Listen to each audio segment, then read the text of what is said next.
Hey guys, what's going on here? Super Deathbot, bringing you a review of Marvel Legends Hela. I did not expect to have this soon, or, around my area, even really find this in retail, but I went to Target this morning, and they had 3 characters from Ragnarok. They had this, Loki, and the Thor that comes with the 2 swords. I was hoping to get Ares, but I don't know if that has been released yet or not. So, or at least in my area. So, I figured I'd give you a quick review of this, because I think it's a pretty badass figure. So, I think Marvel Legends has been doing a pretty good job lately on all their characters. I mean, especially the Phoenix set. This one is really, really cool. I think that everything on this is sculpted and painted really, really well. A little bit on her face, but I think they're trying that new, it looks like they're 3D printing everything onto the head. If you can, I'll kind of go here. You can kind of see it's a little sloppy. You can see that there's the little circles of maybe the printing that halftone everything on, but then if you look at everything about her costume, it's painted and sculpted really well. The texture is really awesome. The headdress, I mean, it's just cool. She's an awesome character anyway, so it's just really cool. Let's go to articulation first. Her head is on a ball joint, so it has pretty good range of motion. The headdress does not hinder any sort of articulation. She looks down pretty far because of that ball joint. So, I mean, you can get her head really far down. The articulation on all these Ragnarok figures that I've screwed around with so far is pretty cool. And then the head goes pretty far up. I mean, maybe not the best look from the front, but if you had some sort of look or something like that, maybe you could even fill that area a little bit. The shoulders do go up pretty far. They look a little weird because of, I don't know, however they did this joint right here. They do look a tad bit odd. You can see it on the other joint, but for the articulation you get out of it, it's pretty cool. It's kind of weird that the shoulder pad goes under the skin a little bit there. I mean, obviously that's not anatomically correct, but if you pose it right and your angles are right, then you'll get the articulation without any of that getting screwed up. Her elbows for a female figure actually bend pretty far, because I find that a lot of the female figures they never have double jointed elbows or anything like that. She has upper torso articulation. You can go left, right, forward, back, goes around pretty good. Nothing in the waist area, but you obviously get the hips go back and forth. You get thigh rotation.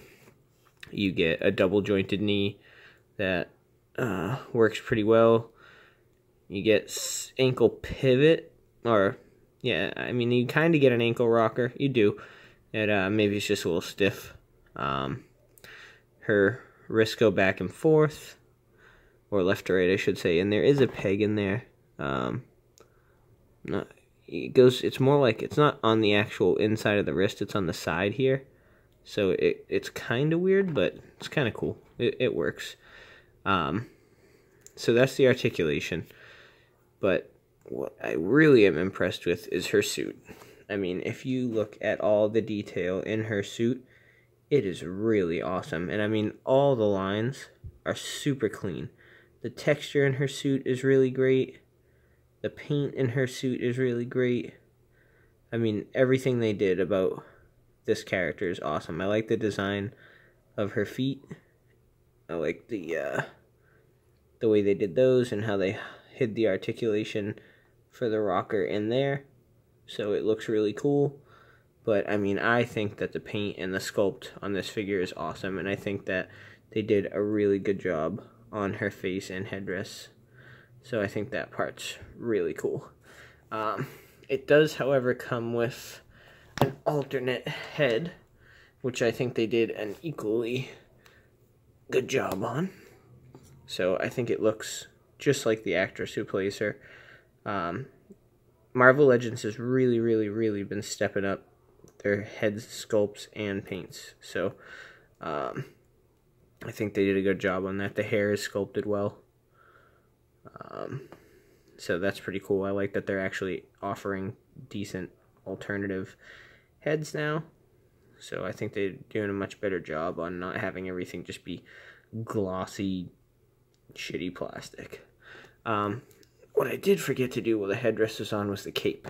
Now, in this wave, they tried to attach capes differently to the figures, all of them, really. And I think I like maybe the innovation, I guess, and having, I shouldn't say innovation, it's still just a peg system, but it's not just, like, necessarily a peg in the back or in some random spot. They tried to hide it under her hair, and not have like a big hole in her back, and I think they did do a good job on the actual cape, but it does come off pretty easy.